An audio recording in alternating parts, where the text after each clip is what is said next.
আকাশের ওই তারাগুলি ঝিলিমিলি ঝিলিমিলি জ্বলছে, ডালে ডালে ফুলগুলো সরবে দুলছে।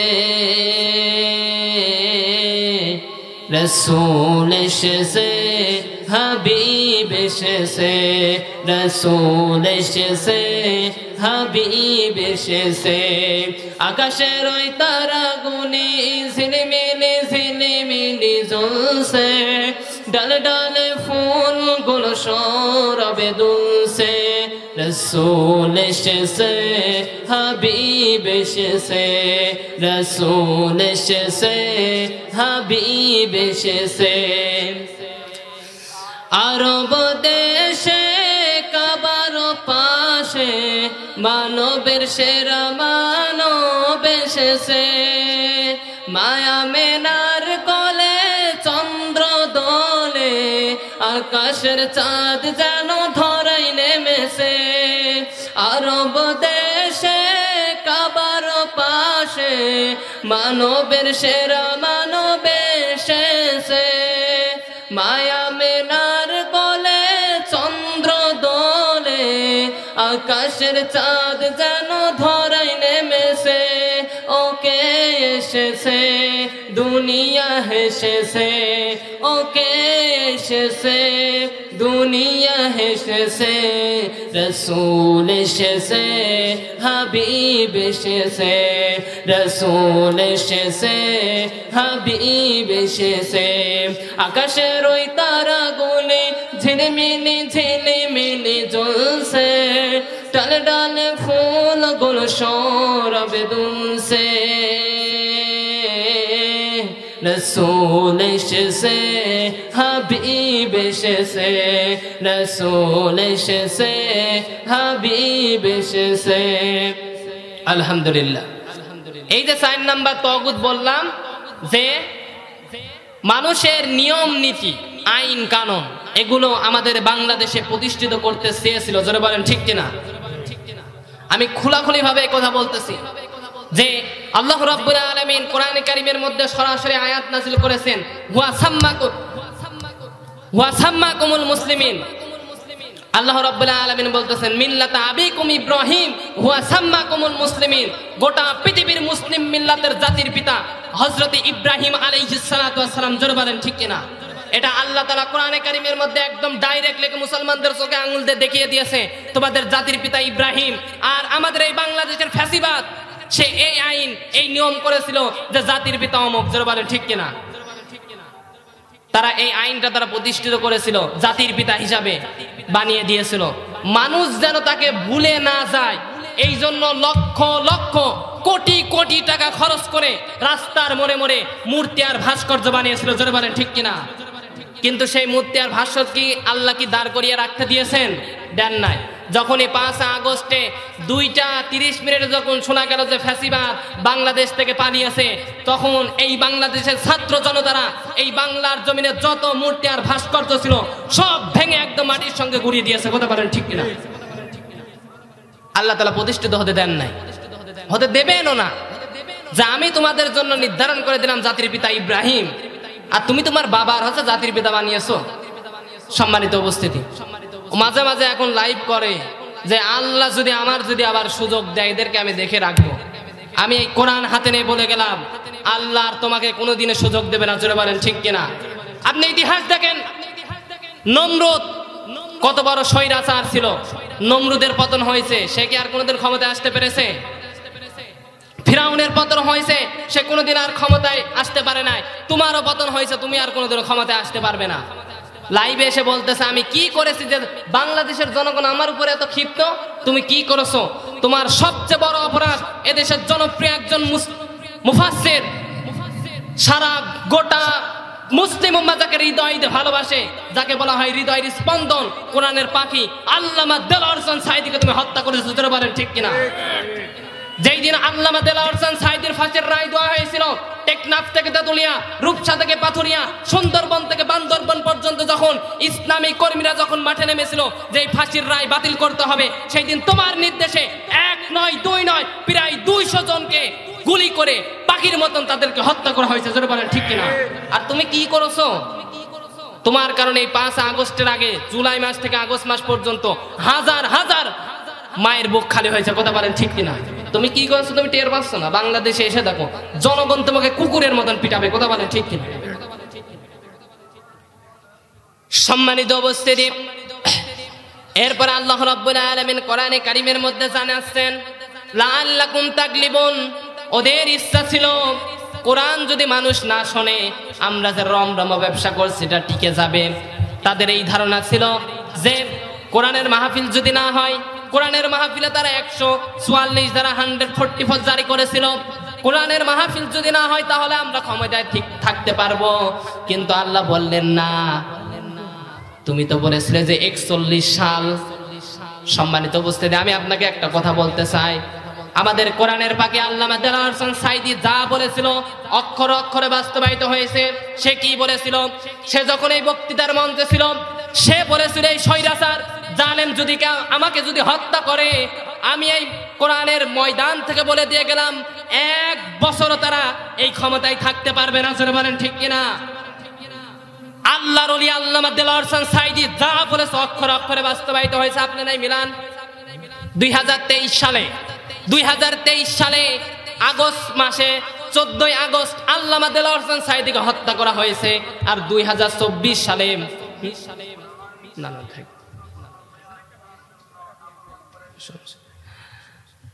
2023 সালে 14 আগস্ট আল্লামা দেলাওয়ার হোসেন সাঈদীকে হত্যা করা হলো। 2024 সাল 14 আগস্ট নাই আসার আগে 5 আগস্ট এই সরকারের পতন হলো, জোরে বলেন ঠিক কিনা? তাহলে আল্লাহর ওলির কথা অক্ষরে অক্ষরে বাস্তবায়িত হয়েছে কি হয় নাই? হয়েছে। 10 দিন আগেও কি বাংলাদেশ থেকে পালিয়ে আছে। এই জন্য সম্মানিত উপস্থিতি, আল্লামা দেলাওয়ার হোসেন সাঈদী সে ব্যক্তিগতভাবে দল করতে পারে, কিন্তু সে বাংলাদেশের জন্য একটা নিয়ামত ছিল, জোরে বলেন ঠিক কিনা? সব দলের লোক তাকে ভালোবাসতো।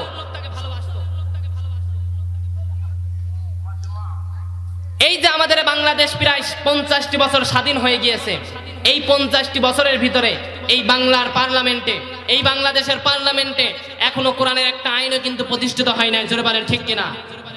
এটা একটা 96% মুসলমানের দেশ, অথচ এই দেশে এখনো নামাজের আইনও প্রতিষ্ঠিত হয় না, কথা বলেন ঠিক কিনা?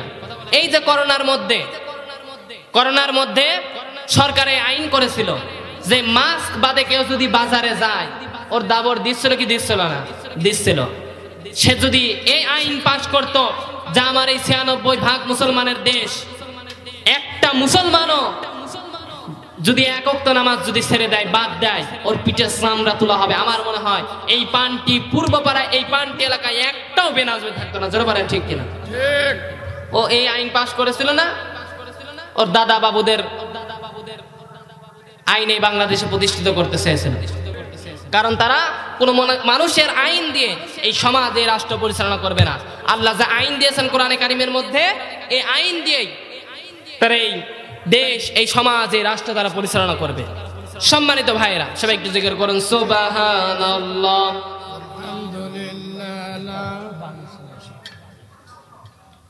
মহব্বতের সাথে বলুন সুবহানাল্লাহ।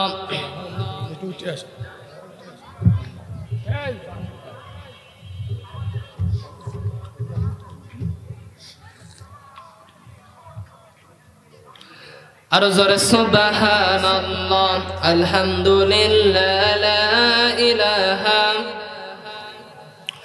লা ইলাহা ইল্লাল্লাহ মুহাম্মাদুর রাসূলুল্লাহ সাল্লাল্লাহু আলাইহি ওয়াসাল্লাম।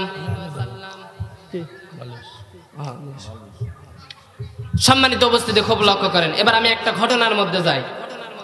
বিশ্বনবী জনাবে মুহাম্মদুর রাসূলুল্লাহ সাল্লাল্লাহু আলাইহি ওয়াসাল্লাম যেদিন মক্কা বিজয় করলেন, এই মক্কা বিজয় করার দিন তার থেকে 2 বছর আগে হুদায়ফিয়ার সন্ধি হয়েছিল। এখান থেকে আমাদের একটা শিক্ষা আছে আলোচনার মধ্যে।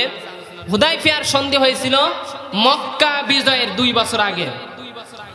বিশ্বনবী জনাবে মুহাম্মদুর রাসূলুল্লাহ সাল্লাল্লাহু আলাইহি ওয়াসাল্লাম তিনি সাহাবায়ে কেরামদেরকে নিয়ে মক্কা থেকে হিজরত করে মদিনায় চলে গেলেন। আর মদিনায় যাওয়ার পরে ছোট্ট একটি নবগঠিত ইসলামী রাষ্ট্র তিনি গঠন করলেন। এই ইসলামী রাষ্ট্র গঠন করার পরে প্রায় 6 বছর যাবত পর্যন্ত নবীজি এবং সাহাবায়ে কেরাম তারা মক্কায় কাবা জিয়ারত করতে যেতে পারেন না, তার মানে হজ উমরা পালন করতে যেতে পারেন না। সম্মানিত উপস্থিতি, মক্কায় বেড়াতেও যেতে পারেন না, অথচ বিশ্বনবীর মূল বাড়ি হচ্ছে মক্কায়। বিশ্বনবীর মূল বাড়ি কোথায়? মক্কায়। সম্মানিত উপস্থিতি, সেটা ছিল তার আপন ভিটা। সেই আপন ভিটা ছেড়ে তিনি চলে আসছেন, এর সংখ্যা প্রায় 6 বছর ওই মক্কায় তিনি যেতে পারেন না। আর এই 6 বছরের ভিতরে অনেক যুদ্ধ সংগঠিত হয়েছে, উহুদ যুদ্ধ সংগঠিত হয়েছে, আহজাব খন্দক যুদ্ধ সহ ছোট বড় সামরিক বিভিন্ন অভিযান হয়েছে। এই 6 বছরের ভিতরে কাফেরদের সঙ্গে মুসলমানদের অনেক যুদ্ধ হয়েছে। ইতিমধ্যে নবীজি 6ষ্ঠ হিজরিতে জিলকদ মাসে তিনি একদিন রাতে স্বপ্ন দেখলেন, সাহাবায়ে কেরামদের সাথে করে নিয়ে তিনি বাইতুল্লাহ কাবা বাইতুল্লাহ তিনি জিয়ারত করতেছেন, তার মানে উমরা পালন করতেছেন। নবীজি এই স্বপ্ন দেখার পরে তিনি এলান করে দিলেন, আমি উমরা পালন করতে যাব, তোমরা আমার সঙ্গে কে কে যেতে চাও? এই এলানটা শোনা পরে 1 নয় 2 নয় প্রায় 1400 জন সাহাবা তারা রেডি হয়ে বললেন, ইয়া রাসূলুল্লাহ, আমরাও আপনার সঙ্গে উমরা পালন করতে যাব। জোরে বলেন সুবহানাল্লাহ। বিশ্বনবী জনাবে মুহাম্মদুর রাসূলুল্লাহ সাল্লাল্লাহু আলাইহি ওয়াসাল্লাম তিনি সাহাবায়ে কেরামদেরকে নিয়ে তিনি প্রস্তুতি গ্রহণ করলেন। তিনি যুল হুলাইফা নামক স্থানে গিয়ে ইরহামের কাপড় পরলেন। আর মক্কার কাফেরদের কাছে একজন দূতকে পাঠিয়ে দিলেন। এই দূতকে বলা হলো, যাও মক্কার কাফেরদেরকে বলবা, দেখো আমরা কোনো যুদ্ধ করার জন্য সেখানে যাচ্ছি না, আমরা শুধুমাত্র উমরা পালন করার জন্য সেখানে যাচ্ছি। আমাদের হাতে কোনো অস্ত্র নাই, শুধুমাত্র একটা করে তরবারি ছাড়া নিজেকে রক্ষা করার জন্য। এটা বলে এই মর্মে বিশ্বনবী মক্কায় একজন ব্যক্তিকে প্রেরণ করলেন, মক্কার কাফেরদেরকে সংবাদ জানিয়ে দাও, আমরা কোনো যুদ্ধ করার জন্য সেখানে যাচ্ছি না, আমরা শুধু একটু উমরা পালন করার জন্য যাচ্ছি। সেই সাহাবা সেখানে গেলেন, সেই দূত সেখানে গেলেন, বললেন, তারা যেই শুনেছে যে মুহাম্মদ এবং তার সাথীরা এই মক্কায় আসতেছে উমরা পালন করার জন্য, এই সংবাদটা শোনার সঙ্গে সঙ্গে কাফেররা তেলে বাগুনে জ্বলে উঠেছে। তারা বলতেছে যে না, আমরা মুহাম্মদ এবং তার সাথীদেরকে আমরা উমরা পালন করতে দেব না। শুধু তাই নয়, উচ্ছৃঙ্খল যুবকদের মাঝখান থেকে এরকম কথা ভেসে আসতেছে, তারা তরবারি খুলে বলতেছে যে না, মুহাম্মদকে আমরা উমরা পালন করতে দেব না। তারা রেডি হয়ে গিয়েছে প্রতিশোধ নেওয়ার জন্য, যে আমরা মুহাম্মাদের সঙ্গে এখনই যুদ্ধ করব, কারণ আমাদের অনেকের এই বাপ দাদাদেরকে তারা হত্যা করে ফেলেছে। ওই খন্দকে মেরেছে, আহজাবে মেরেছে, বদরে মেরেছে। এই যে মুসলমানের হাতে তারা মার খেয়েছে, এই সতর্কতা তাদের মনে আছে এখনো। এই জন্য তারা প্রতিশোধ নেওয়ার জন্য তারা রেডি হয়ে গিয়েছে। মক্কার অদরে এই বাইরে সৈন্য সমাগম করে ফেলেছে। আল্লাহর নবী ওই দূত নবীদের কাছে এসে সংবাদ দিলেন, ইয়া রাসূলুল্লাহ, আপনার আশা এবং সাহাবায়ে কেরামদের কথা শোনা মাত্রই কাফেররা রেডি হয়ে গিয়েছে, আপনাকে নাকি হত্যা করবে, তারা আপনাকে মক্কায় প্রবেশ করতে দেবে না। আল্লাহর নবী এই কথা শুনলেন। এরপরে নবী যে চিন্তা করলেন কি করা যায়, তিনি জুল হুলাইফা থেকে একটু অগ্রসর হলেন, সামনের দিকে হুদাইফা নামক স্থানে গিয়ে নবীজি তাঁবু গাড়লেন, যাত্রা বিরত করলেন। আর হুদাইফা নামক স্থানে সেখানকার গোত্র প্রধান খোয়াজা গোত্রের প্রধান বিশ্বনবীর কাছে এসে বলতেছে, ইয়া রাসূলুল্লাহ, তারা আপনাকে উমরা পালন করতে দেবে না। বিশ্বনবী বলতেছে, দেখো 6 বছর হয়ে গেল আমি মক্কায় যেতে পারি না, তুমি একটু তাদেরকে যাই বুঝাও যে আমি কোনো যুদ্ধ করার জন্য যাচ্ছি না, আমি শুধু একটু উমরা পালন করার জন্য যাচ্ছি। কিন্তু কাফেরদের মধ্যে থেকে এই কথা আসতেছে না, কোনো সুপারিশ গ্রহণযোগ্য হবে না, কোনো ছাড় হবে না। যুবকেরা তার লিডারদের কাছে অনুমতি চাচ্ছে, অনুমতি দেওয়া হোক, আমরা এখনই মুহাম্মাদের সঙ্গে যুদ্ধ করব, আমরা প্রতিশোধ নেব। কিন্তু সারাটা জীবন উচ্ছৃঙ্খল মানুষদের ভিতরে দেখবেন কিছু ভারসাম্যশীল লোক থাকে, থাকে কি থাকে না? মাতব্বাররা কিন্তু ওরা কিন্তু মারামারি বাধা দিয়েছে, আবার দেখা যাচ্ছে মাতব্বাররা সামনে যায় ঠেকাচ্ছে। জোরে বলেন ঠিক কিনা? এটাই তো রাজনীতি হয় নাকি? এটাই হয়। বুদ্ধিমান লোকেরা তারা বলতেছে না, আমাদের মনে হয় ভুল হচ্ছে। আমরা যদি মুহাম্মদকে যদি আমরা মক্কায় যদি ঢুকতে না দিই, পূর্বের কোনো শত্রুতার জেদ ধরে, তাহলে মক্কার আশেপাশে যত গোত্র আছে সমস্ত লোকেরা মনে করবে যে কাবা বাইতুল্লাহ মনে হয় কুরাইশদের নিজস্ব সম্পত্তি। এখন আপনাদের কাছে আমি প্রশ্ন করি, আল্লাহর ঘর মসজিদ এটা কি কারোর নিজস্ব সম্পত্তি? আরো জোরে বলেন, এটা কারোর বাপ দাদার সম্পত্তি না, এটা আল্লাহর ঘর। কাবা বাইতুল্লাহ এটা কার ঘর? আল্লাহর ঘর। এরপরে এই কাফেররা বিশ্বনবী জনাব মুহাম্মদুর রাসূলুল্লাহ সাল্লাল্লাহু আলাইহি ওয়াসাল্লামকে জানিয়ে দিলেন, মুহাম্মদ তোমার সঙ্গে আমরা হুদায়বিয়ার সন্ধি করতে রাজি, তোমার সঙ্গে আমরা যুদ্ধ জড়াতে রাজি না। কাফেরদের পক্ষ থেকে সুয়াইলকে দূত করে বিশ্বনবীর কাছে পাঠালেন সন্ধিপত্র করার জন্য। বিশ্বনবীর কাছে এসে সন্ধিপত্র করলেন যে আমরা আপনার সঙ্গে কোনো যুদ্ধ করব না, আমরা আপনার সঙ্গে সন্ধিপত্র করতে চাই।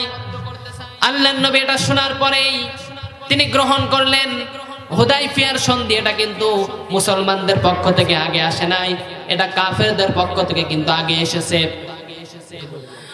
সম্মানিত উপস্থিতি, হুদায়বিয়ার সন্ধি করা হবে। বিশ্বনবী মুসলমানদের পক্ষ থেকে হযরতে আলী রাদিয়াল্লাহু তাআলা আনহুকে নিযুক্ত করলেন, আর কাফেরদের পক্ষ থেকে নিযুক্ত করা হলো সুয়াইলকে। কি কি সন্ধিপত্র করা হবে? সর্বপ্রথম কাফেররা সর্বপ্রথম হুদায়বিয়ার সন্ধিতে সর্বপ্রথম তারা বলল এই যে রাসূলুল্লাহ শব্দটি এটা কেটে দিতে হবে। আলী রাদিয়াল্লাহু তাআলা বলতেছেন এটা আমি কাটতে পারবো না। সর্বপ্রথম কাফেররা কিন্তু রাসূল শব্দটা তারা আপত্তিকর জানালেন। আলী রাদিয়াল্লাহু তাআলা বলছেন না, আমি এই রাসূলুল্লাহ শব্দটি কাটতে পারবো না। কাফেররা বলতেছে আমরা যদি রাসূল শব্দটি যদি মেনেই নি তাহলে সন্ধি করার কোনো যুক্তি আসে না। বিশ্বনবী আলীকে ডাক দিয়ে বলতেছে, আলী রাসূলুল্লাহ শব্দটি তুমি কেটে দাও। আলী রাদিয়াল্লাহু তাআলা বলছে, ইয়া রাসূলুল্লাহ আপনি আমার এই জীবনে আপনি যত আদেশ করেছেন আমি সব মান্য করেছি, মরণ পর্যন্ত আপনি যা বলবেন আমি তাই করব। এখনই যদি বলেন আলী তোমার কলিজাটা বের করে আমার হাতে দিয়ে দাও। ইয়া রাসূলুল্লাহ এই যে আমার হাতে যে তরবারি আপনি দেখতেছেন, আমার এই তরবারি দিয়ে আমার বুক আমি নিজে হাতে ফাড়বো, একদম আমার জীবনটা ক্ষত করে দেব, আমার জীবনটা শেষ করে দিয়ে আমার বুকের ভিতর থেকে আমার কলিজাটা বের করে আমি আপনার হাতে তুলে দিতে রাজি আছি। কিন্তু ইয়া রাসূলুল্লাহ এই রাসূলুল্লাহ শব্দটি আমি কাটতে পারবো না, এটা আমি পারবো না, এই ক্ষমতা আমার নাই। বিশ্বনবী বললেন, আলী রাসূলুল্লাহ শব্দটি কোথায় আছে তুমি আমাকে এটা দেখাও, আমি নিজ হাতে কেটে দিই। বিশ্বনবী নিজ হাতে কেটে দিলেন, কারণ বিশ্বনবী বললেন আমি শান্তি চাই। জোরে বলেন সুবহানাল্লাহ। সম্মানিত উপস্থিতি, খুব লক্ষ্য করেন সাহাবায়ে কেরাম মুফাসসির রাগান্বিত অবস্থায় সন্ধিপত্র হচ্ছে। ওমর রাদিয়াল্লাহু তাআলা বলছে, ইয়া রাসূলুল্লাহ আমি আমার জীবন দশায় আমরা যখন কাফের ছিলাম তখন আমরা কোনো কাফেরের সামনে মাথা নত করি নাই, আর আজকে মুসলমান হওয়ার পরে আমরা কাফেরদের সামনে মাথা নত করতেছি। ইয়া রাসূলুল্লাহ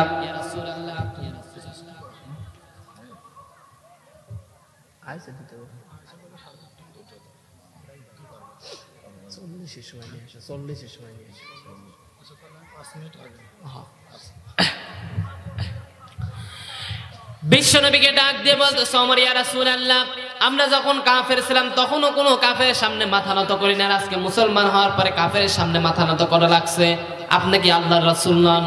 আল্লাহর নবী। বিশ্বনবী বলতেছে, ওমর তোমার কি বিশ্বাস হয় না আমি আল্লাহর রাসূল নই? ওমর রাদিয়াল্লাহু তাআলা মাথা হামু দিয়ে ফেললেন।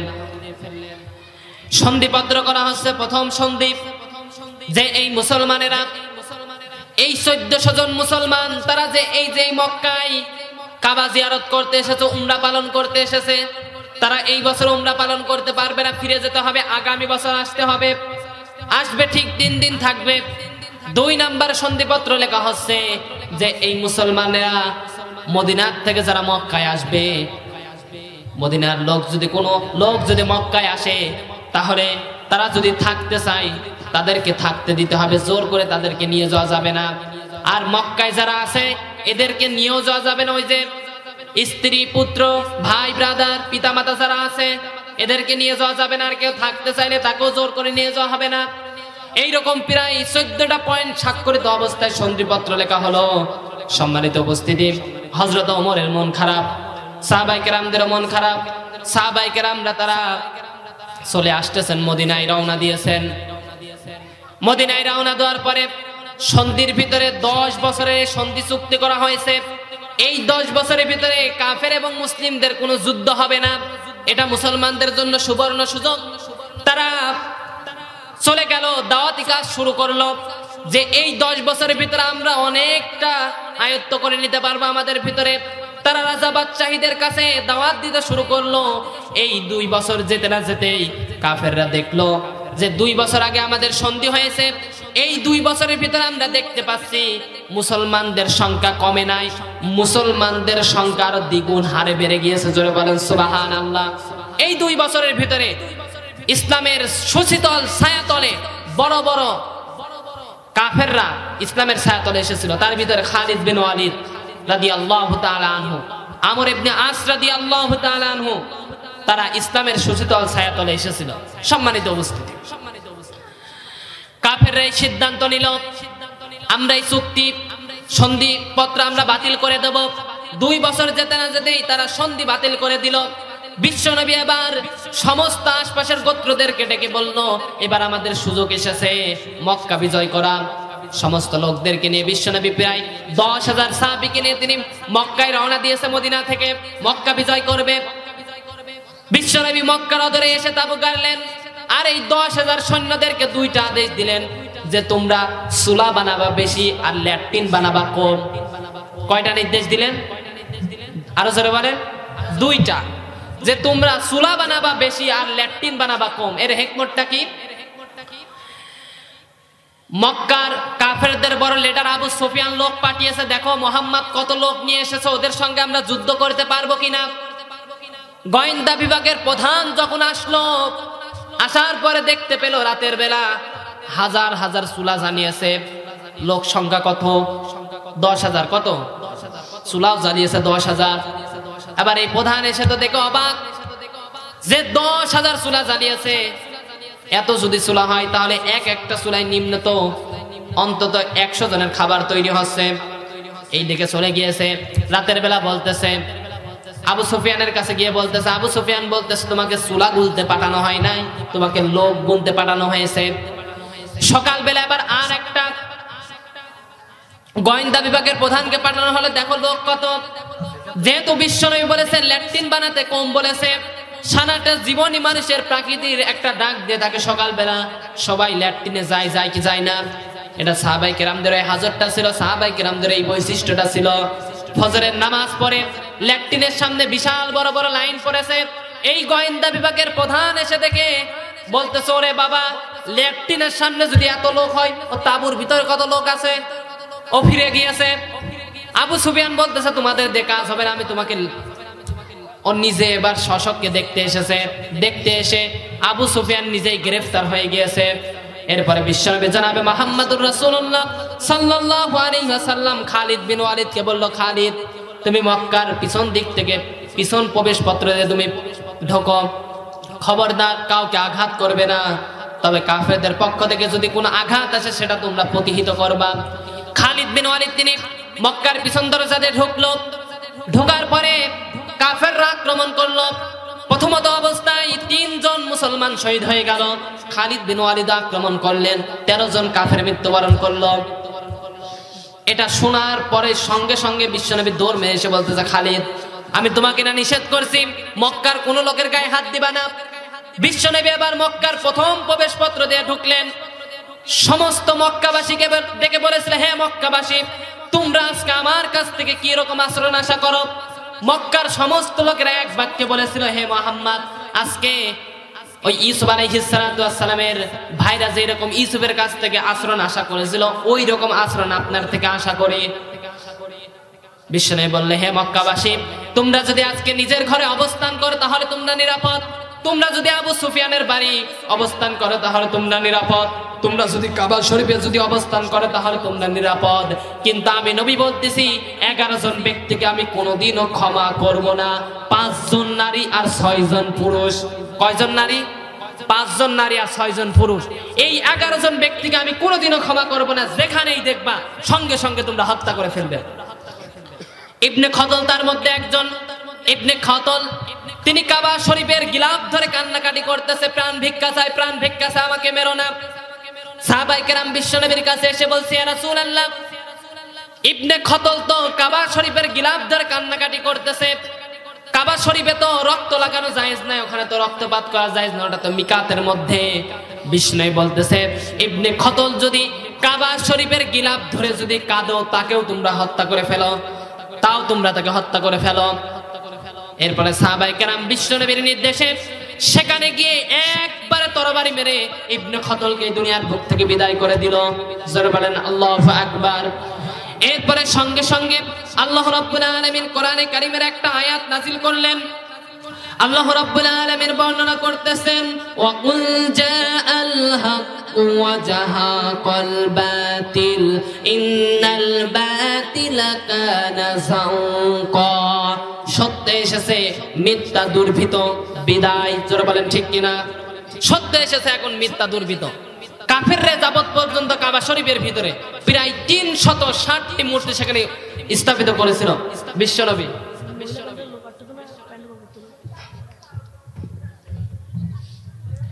কাবা শরীফের ভিতরে 360টি মূর্তি স্থাপিত করেছিল বিশ্বনবী। কাবা শরীফের ভিতরে ঢুকে সব মূর্তি ভেঙে চুরমার করে সব বাহিরে ফেলে দিল। জোরে বলেন আল্লাহু আকবার। কারণ এখন সত্য এসেছে, মিথ্যা দুর্বৃত হয়ে গিয়েছে। এইরকম তামাম পৃথিবীতে সত্য আসবে, মিথ্যা সেদিন দুর্বৃত হবে। জোরে বলেন ঠিক কিনা? বাংলাদেশ থেকে অলরেডি দূর হয়ে গিয়েছে, পুরোপুরি এখনো দূর হয় না, হবে ইনশাল্লাহ সামনের দিকে। কারণ আমি বলি, আগামীর বাংলাদেশ হবে কোরআনের বাংলাদেশ, আগামীর বাংলাদেশ হবে ইসলামের বাংলাদেশ, আগামীর বাংলাদেশ হবে টুপিওয়ালাদের বাংলাদেশ। জোরে বলেন ঠিক কিনা? সম্মানিত ভাইরা, সম্মানিত মা এবং বোনেরা, যেহেতু মহিলা প্যান্ডেলে জায়গা হচ্ছে না, আপনারা সামনের দিকে এগিয়ে বসুন, নিজে বসুন এবং অন্যকে বসার জন্য সুযোগ করে দেন। সম্মানিত উপস্থিতি, এবার মা বোনদের নিয়ে আমি কিছু কথা বলি। যেহেতু আলোচনার শেষের দিকে মা বোনরা যেহেতু এসেছে, তাদের বিষয়ে কিছু কথা বলতে হবে নাকি? সম্মানিত উপস্থিতি, মা বোনেরা যারা এসেছেন তাদেরকে বলতেছি, আল্লাহ তাআলা আপনাদেরকে জান্নাতে যাওয়ার অনেক সহজ রাস্তা করে দিয়েছেন। 4টা কাজ করলে আপনারা জান্নাতে যাবেন। জোরে বলেন কয়টা? 4টা কাজ করলে আপনারা জান্নাতে যাবেন। 1 নম্বরে স্বামীর খেদমত করতে হবে। কি করতে হবে? স্বামীর খেদমত করতে হবে। 2 নম্বরে রোজার সময় সঠিকভাবে রোজা আদায় করতে হবে। আর 3 নাম্বার হচ্ছে সঠিকভাবে পর্দা পালন করতে হবে। আর 4 নাম্বার হচ্ছে সময় মতন নামাজ আদায় করতে হবে। আজকে আমাদের মা বোনেরা তারা নামাজ বিনা কারণে ছেড়ে দেয়, বিনা কারণে তারা নামাজ ছেড়ে দেয়, নামাজ পড়ে না, অলসতা নামাজের ব্যাপারে। কিন্তু নবীজি বলেছেন, একটা হাদিস বলি, নবীজি বলেছেন, কেউ যদি 1 ওয়াক্ত নামাজ ইচ্ছাকৃতভাবে যদি ছেড়ে দেয়, যারা 1 ওয়াক্ত নামাজ পড়ে 5 ওয়াক্ত নামাজ পড়ে না, আবার যারা শুধু ঈদের নামাজ আর জুমার নামাজ পড়ে, অন্য ওয়াক্তে নামাজ পড়ে না, এই সমস্ত নামাজীদের জন্য আমার আল্লাহ তাআলা ওয়েল নামক দোজখ, ওয়েল নামক দোজখ আমার আল্লাহ তাআলা নির্ধারণ করে রেখেছেন। এই ওয়েল নামক দোজখ কত গভীর আল্লাহ তাআলা বলতেছেন, যখন একটা বেনামাজিকে, একটা ব্যক্তিকে যখন এই জাহান্নামের ভিতরে ফেলে দেওয়া হবে ওয়েল নামক দোজখে, তখন কিন্তু আমরা এই 3.5 হাতের মানুষ থাকবো না। আমাকে আপনাকে প্রায় 120 হাত লম্বা করা হবে, আর গোল স্তর করে 40 হাত মোটা করা হবে। এত বড় দেহ বিশিষ্ট একটা মানুষকে যখন এই ওয়েল নামক দোজখে ফেলে দেওয়া হবে, নিচেই পড়তে লেগে যাবে প্রায় 70 বছর। কত বছর? আরো জোরে বলেন, 70 বছর লেগে যাবে। এই জন্য সম্মানিত মা এবং বোনেরা, বিনা কারণে নামাজ বাদ দেওয়া যাবে না, নামাজ সঠিকভাবে আদায় করবেন। এই 4টা কাজ যদি কোনো মহিলা করে, এই 4টা কাজ যদি কোনো মহিলা করে, আল্লাহ তাআলা বলতেছেন তার জন্য আমি জান্নাতের 8টা দরজা খুলে রেখেছি। জোরে বলেন সুবহানাল্লাহ। সম্মানিত উপস্থিতি, আর একটা হাদিস বলে বিশ্বনবী জানিয়েছেন যে অনেকেই আছে আমাদের মেয়ে সন্তান হয়, হয় কি হয় না? যখন মায়ের রেহেমের ভিতরে নিজ হাতে আমার আল্লাহ তাআলা বানান, তখন ফেরেশতারা বলে, আল্লাহ তুমি এটা মেয়ে বানাবা না ছেলে বানাবা, সিদ্ধান্ত দেবেন কে? আরো জোরে বলেন আল্লাহ। আল্লাহ তাআলা আগে কেন মেয়ের কথা বললেন? বিশ্বনবী জানিয়েছেন, রুহুল মানি তাফসিরের ভিতরে জানিয়েছেন, কোন ঘরে যদি একটা মেয়ে আসে ওটা মেয়ে না, ওটা জান্নাতের টুকরা। জোরে বলেন সুবহানাল্লাহ। যখন একটা মেয়ে যখন একটা ঘরে আসে, সঙ্গে সঙ্গে রহমতের ফেরেশতারা চলে আসে আর বলে এটা একটা দুর্বল দেহ থেকে এসেছে। এর পিছনে যারা 3টা কাজ করবে কিয়ামতের ময়দানে আল্লাহ তাআলা তাদেরকে জান্নাত দেবেন। জোরে বলেন সুবহানাল্লাহ। তার মানে এই মেয়েটার পিছনে যারা 3টা কাজ করবে, কোনো বড় ভাই, কোনো পিতা যদি এই মেয়েটার পিছনে যদি 3টা কাজ করে, কিয়ামতের ময়দানে যদি আপনি বিপদেও পড়ে যান, বিপদে পড়ে গেলে এই মেয়েটার পিছনে যে 3টা কাজ করেছিলেন, এই 3টা কাজ করার কারণে আপনি জান্নাতে যাবেন। এই গ্যারান্টি কে দিয়েছেন? নবীজি দিয়েছেন। কে দিয়েছেন? নবীজি দিয়েছেন। 1 নম্বরে মেয়েটার পিছনে খরচ করতে হবে। কি করতে হবে? খরচ করতে হবে। আজকে আমরা দেখবেন আমাদের সমাজের মানুষেরা তারা আনন্দ উৎসাহ নিয়ে ছেলের পিছনে খরচ করে, যে ছেলে ইঞ্জিনিয়ার হবে, ডক্টর হবে, বিসিএস হবে, ক্যাডার হবে, পুলিশ অফিসার হবে, ম্যাজিস্ট্রেট হবে। কেন আপনি মেয়েটার পিছনে খরচ করতে পারেন না? আপনার মেয়েটাও ইঞ্জিনিয়ার হবে, ডাক্তার হবে, আরো ডাক্তার হয়ে যত মানুষের সেবা করবে, আপনার দ্বারা সম্ভব না। কথা বলেন ঠিক কিনা? এটা একটা সাদগায়ে জারিয়া। সম্মানিত উপস্থিতি, এই জন্য মেয়েটার পিছনে খরচ করবেন আপনি।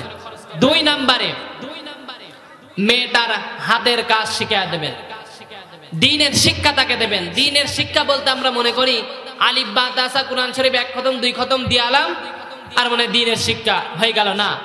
দ্বীনের শিক্ষা হচ্ছে তার জীবন চালাতে যা দরকার আপনি যদি তার হাতের কাজ শিখিয়ে দেন, এবং আপনি যদি তাকে যদি পড়ালেখা করান, পড়ালেখা করে সে যদি অর্থনীতি বোঝে, সে যদি ব্যবসা নীতি মূলনীতি সে যদি বোঝে, আপনি যার সঙ্গে বিবাহ দিয়েছেন ওই ছেলেটা যদি অকালে যদি মারাও যায়, আপনার এই মেয়েটার সংসার চালাতে অন্যের কাছে হাত পাতা লাগবে না। জোরে বলেন ঠিক কিনা?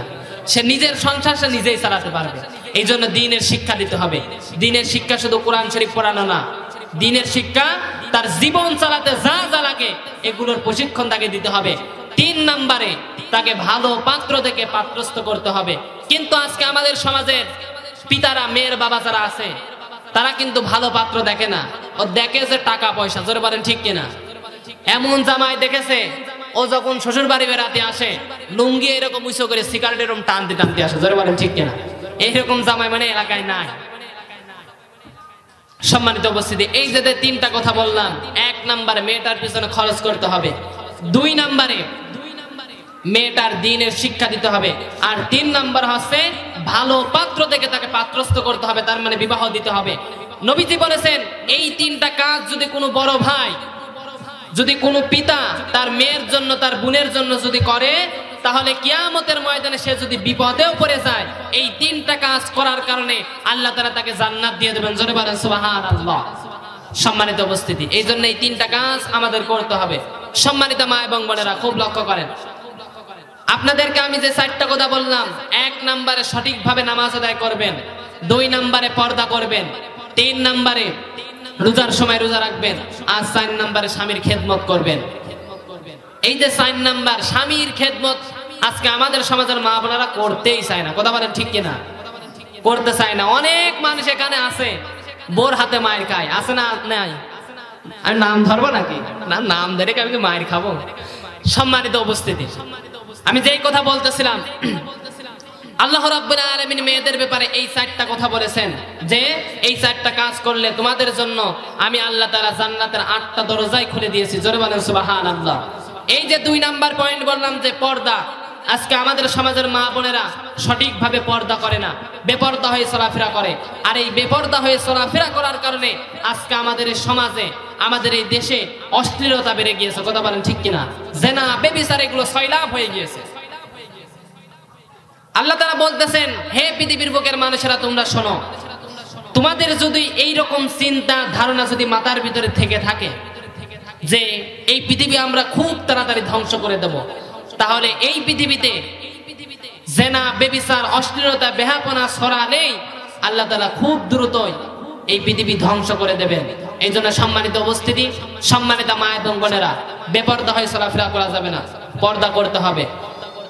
বিশ্বনবীর মেয়ে ফাতেমাতুজ জোহরা রাদিয়াল্লাহু তাআলা আনহাকে জান্নাতের সর্দারনি বানিয়েছেন দুইটা কারণে। জোরে বলেন কয়টা? এক নম্বরে সে স্বামীর খেদমত করত, স্বামীর কথার সে গুরুত্ব দিত। আর দুই নাম্বার হচ্ছে সে পর্দাকে সে বেশি প্রাধান্য দিয়েছিল।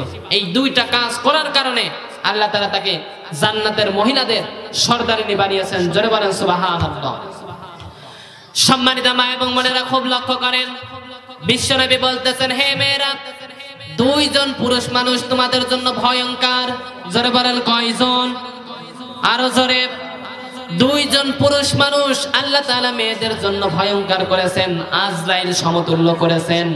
আল্লাহ তাআলা বলতেছেন, হে পৃথিবীর বুকের নারীরা তোমরা শোনো, তোমরা যদি এই দুইজন আজরাইলকে দেখলে তোমরা যেমন ভয় পাবা, এই দুইজন পুরুষ মানুষকে দেখলে এরকম ভয় পাবা। মৃত্যু সমতুল্য করেছেন। এক নম্বরে দেবর। জোরে বলেন এক নম্বরে কে? দেবর। আল্লাহর নবী বলতেছেন, হে মেয়েরা, আজরাইল দেখলে তোমরা যেমন ভয় পাবা, ওই দেবরকে দেখলে ওইরকম ভয় পাবা। আর আজকে আমাদের সমাজের মা বোনেরা দেবরের সাথে আল্লাহর রাস্তায় চলাফেরা করে। জোরে বলেন ঠিক কিনা? ও দেবরের সাথে মার্কেটিং করতে যাচ্ছে কুষ্টিয়া। আপনি যে আপনার দেবরের সঙ্গে যাচ্ছেন, আপনার দেবর আপনার জীবন নিরাপত্তা দেবে, এর কোনো গ্যারান্টি আছে? কোনো গ্যারান্টি নাই। নবীজি যেখানে বলেছে যে আজরাইল সমতুল্য, মৃত্যু দেখলে তোমরা যেমন ভয় পাবা, এইরকম দেবর দেখলে তোমরা ওইরকম ভয় পাবা। আর দুই নম্বরে জানিয়েছেন দুলাভাই। দুই নম্বরে কে? দুলাভাই। বিশ্বনবী দুলাভাই ছিলেন কি ছিলেন না? ছিলেন। আমার বিশ্বনবী ছিলেন আদর্শ দুলাভাই। বিশ্বনবী তিনি যখন দুলাভাই, তার শালিকা হযরতে আসমা রাদিয়াল্লাহু তাআলা আনহা, তিনি বিশ্বনবীর বাড়িতে বেড়াতে এসেছেন পাতলা কাপড় পরে। বিশ্বনবী সঙ্গে সঙ্গে নিজের চক্ষুকে নিম্নগামী করলেন আর আসমাকে ডাক দিয়ে বললেন, আসমা, তুমি আর সেই ছোট্ট আসমা নাই, তুমি কিন্তু এখন বড় হয়ে গিয়েছো। মেয়েদের উচিত তারা যখন সাবালিকা হয়ে যায়, বড় হয়ে যায়, তাদের উচিত তারা যেন একটা মোটা কাপড় দিয়ে তাদের শরীরটা যেন ঢেকে রাখে। তুমি এই অবস্থায় আমার সামনে আর এসো না। আর এখনকার দুলো ভাইরা বলে তোর কিছু পরারই দরকার নাই। কথা বলেন না কিছু জন্য, এটাই বলে। কিন্তু প্রথমে কিনে দেয় 3 পিস, তারপর 2 পিস, তারপর কি 1 পিস কিনে দেয়। সম্মানিত উপস্থিতি, এই জন্য সম্মানিত মা এবং বোনেরা খুব সাবধান। এই দুইজন পুরুষ মানুষ থেকে আপনাদেরকে সাবধান হতে হবে। এটা নবীজি বলেছেন যে এদের থেকে তোমরা দূরে থাকো, খবরদার। সম্মানিত উপস্থিতি, আল্লাহ রাব্বুল আলামিন কোরআনে কারীমের মধ্যে মেয়েদের ব্যাপারে জানিয়েছেন, হে মেয়েরা, তোমরা সঠিকভাবে পর্দা করবা। আল্লাহ রাব্বুল আলামিন কোরআনে কারীম সূরাতুন নূরের ভিতরে ঘোষণা দিয়েছেন, কুল্লিল মুমিনিনা ইয়াগুদ্দু মিন আবসারিহিম ওয়া ইয়াহফাযনা ফুরুজাহুম যালিকা আযকা লাহুম ইন্নাল্লাহা খাবীরুম বিমা ইয়াসনাউন। জোরে বলুন আল্লাহু আকবার। আল্লাহ তাআলা বলতেছেন, হে পৃথিবীর বুকের মুমিন পুরুষগণ, তোমরা শোনো, তোমরা তোমাদের চক্ষুকে নিম্নগামী করো আর লজ্জা স্থানকে হেফাজত করো। এটা হচ্ছে পবিত্রতার একটা উত্তম মাধ্যম। জোরে বলেন সুবহানাল্লাহ। আল্লাহ তাআলা কেন আগে পুরুষদের কথা বললেন? কারণ পুরুষরাই দেখবেন আমাদের এই এলাকায় অনেক যুবক আছে, রাস্তায় মনে করেন দাঁড়িয়ে আছে, চোখে সানগ্লাস রয়েছে, চশমা রয়েছে, ওর পাশ দিয়ে যদি কোনো মেয়ে, যদি কোনো যুবতী যায়, ও চশমা কিন্তু নাকের উপরে উঠেও দেয়। জোরে বলেন ঠিক কিনা? ও চোখে এক ঝলক মারে, কিডা গেল রে, এ কাকটা গেল, বলে কি বলে না?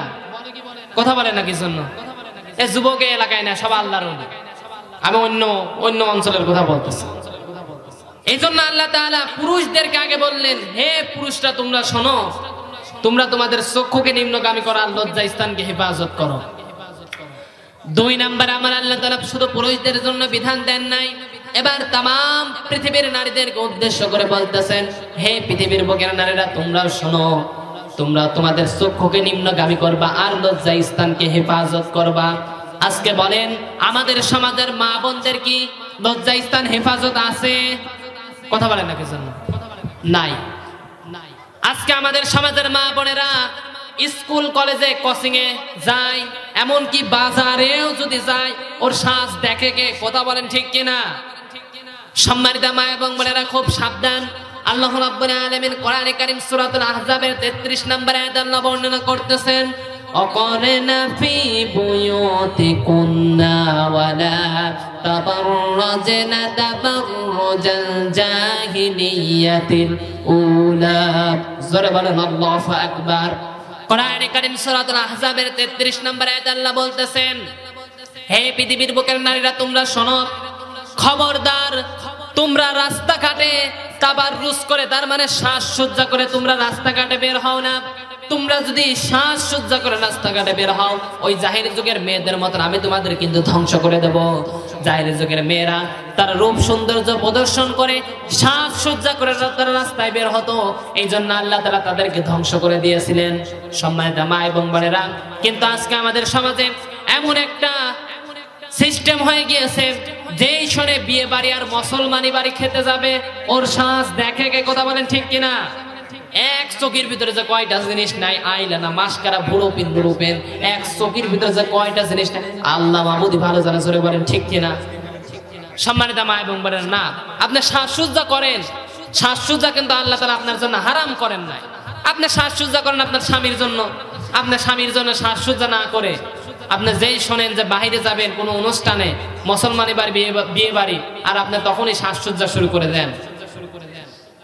আজকে আপনাদের কারণে স্বামীরা পরকীয়ায় লিপ্ত হয়। আপনি বাড়িতে থাকেন নোংরা অবস্থায়, দুর্গন্ধ শরীর নিয়ে, আপনার স্বামী সারাদিন বাহিরে কাজকর্ম করে, সারাদিন মাঠে কাজ করে, সারাদিন ভ্যান চালিয়ে দোকানদারি করে, যখন রাত্রে যখন বাড়িতে আসে আর আপনি ওই অবস্থায় থাকেন নোংরা অবস্থায়, আপনার প্রতি কোনো ফিলিংস হবে? হবে না। আপনি যদি একটু সাজসজ্জা করেন, আপনার স্বামী পরকীয়ায় লিপ্ত হয় এই কারণে, কারণ আপনার কাছে যেটা পায় না অন্য জায়গায় সেটা পায়, এই জন্যই তারা পরকীয়ায় লিপ্ত হয়। এই জন্য সম্মানিত মা এবং বোনেরা, আপনি সাজসজ্জা করবেন। নবীজি বলেছেন একটা মেয়ে তার স্বামীকে আকৃষ্ট করার জন্য আয়নার সামনে বসে যত সময় সাজসজ্জা করবে তত সময় নফল নামাজের সওয়াব তার আমল নামায় লেখা হবে। জোরে বলেন সুবহানাল্লাহ। এই জন্য আপনি সাজসজ্জা করবেন আপনার স্বামীর জন্য, অন্য কারোর জন্য আপনি কেন সাজসজ্জা করবেন? আর আপনার আমল নামায় কবিরা গুনাহ লেখা হচ্ছে। এই জন্য সম্মানিত মা এবং বোনেরা খুব সাবধান। আমার আল্লাহ তাআলা বলতেছেন হে পৃথিবীর বুকের নারীরা, তোমরা যদি পর্দা মেইনটেইন করে তোমরা যদি রাস্তায় বের হও, আমি আল্লাহ তাআলা বলতেছি তোমাদের জীবনের নিরাপত্তার দায়িত্ব আমি আল্লাহ নিজে হাতে নিয়ে নেব। জোরে বলেন সুবহানাল্লাহ। আল্লাহ রাব্বুল আলামিন জানিয়েছেন হযরত সুয়াইব আলাইহিস সালাতু ওয়াস সালামের ঘটনার মাধ্যমে। আল্লাহ রাব্বুল আলামিন বলতেছেন হযরত সুয়াইব আলাইহিস সালাতু ওয়াস সালামের দুইজন কন্যা কুয়ার কাছে অবস্থান করেছেন বকরিগুলোকে পানি পান করানোর জন্য। বকরি মানে বোঝেন? ছাগল। কি ছাগল? এই ছাগলগুলোকে পানি পান করানোর জন্য একটা কুয়ার কাছে অবস্থান করেছে, কিন্তু কিছু দুষ্টু ছেলেদের কারণে তা পারছিল না, তাদেরকে ডিস্টার্ব করছিল, বিরক্ত করছিল। হযরতে মুসা আলাইহিস সালাতু ওয়াস সালাম তিনি এই দৃশ্য দেখে এই দুইটা মেয়েকে ডাকলেন।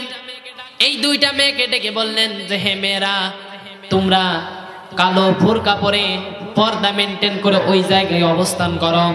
এই দুইটা মেয়ে মুসা আলাইহিস সালাতু ওয়াস সালামের কথা মতন তারা দুইজন কালো বোরকা পরে ওই কুয়ার কাছে যখন অবস্থান করলো, দেখা গেল যেই ছেলেরা, যেই দুষ্ট ছেলেরা তাদেরকে বিরক্ত করছিল, ডিস্টার্ব করছিল, তারাই আরো তাদেরকে পানি পান করানোর জন্য ওই কুয়ার ভিতর থেকে পানি উত্তোলন করে দিল, সাহায্য করলো। জোরে বলেন সুবহানাল্লাহ। তাহলে এই দৃষ্টান্ত দিয়ে আল্লাহ বলতেছেন যে হে মেয়েরা, তোমরা যদি পর্দা মেইনটেইন করে রাস্তায় বের হও, তাহলে তোমার জীবনের নিরাপত্তার দায়িত্ব আমি আল্লাহ নিজে নিয়ে নেব। এখন পর্দা কি? আল্লাহ তাআলা বলতেছেন হে মেয়েরা, তোমরা যখন রাস্তায় বের হবে, রাস্তায় বের হওয়ার সময় তোমরা মাথা থেকে পা পর্যন্ত বড় একটা চাদর ফেলে দেবে। কি ফেলে দেবে? চাদর বলতে বিছানার চাদর না, কিন্তু আল্লাহ তাআলা বলতেছেন যে তোমরা কালো বোরকা পরবে। হে আল্লাহ তাআলা বলতেছেন হে মেয়েরা, তোমরা কি বোরকা পরবে ওটা আল্লাহ কোরআনে কারিমের মধ্যে লিখে দিয়েছেন যে বোরকা হবে কালো ঢিলা ঢালা।